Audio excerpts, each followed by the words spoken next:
윤석열 대통령이 소환을 통보받았지만 응하지 않았다고 검찰 특별수사본부가 밝혔습니다. 변호사 선임이 완료되지 않았다는 이유로 출석이 어렵다고 전한 것으로 알려졌는데요. 검찰은 출석 요구서에 윤 대통령의 혐의를 내란 우두머리로 적시했습니다. 백유빈 기자입니다. 수사기관이 윤 대통령을 언제 소환할지 관심이 쏠린 가운데 검찰이 이미 출석을 통보한 것으로 확인됐습니다. 그러나 윤 대통령은 응하지 않았습니다.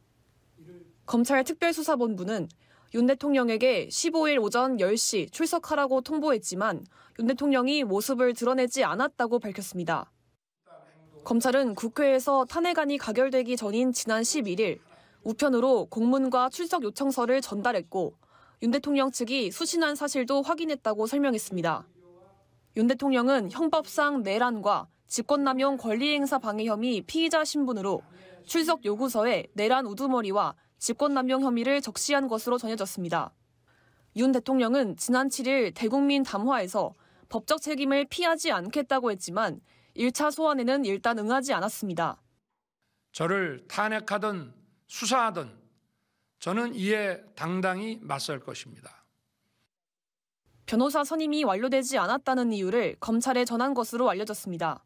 검찰은 이르면 16일 중 2차 소환을 통보할 방침으로 계속 응하지 않을 경우 체포영장을 발부받아 신병 확보에 나설 것으로 보입니다. 검찰이 윤 대통령 조사에 속도를 내는 건 핵심 피의자인 군 지휘부 진술이 모두 윤 대통령을 향하고 있기 때문으로 보입니다.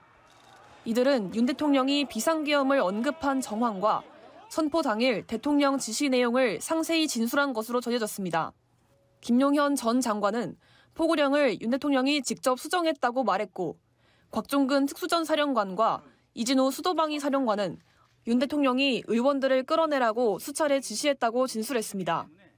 여인영 방첩사령관은 윤 대통령이 지난해 말부터 비공식 석상에서 부정선거 의혹에 따른 비상조치 필요성을 수차례 언급했다고 진술한 것으로 알려졌습니다. 연합뉴스TV 백유빈입니다.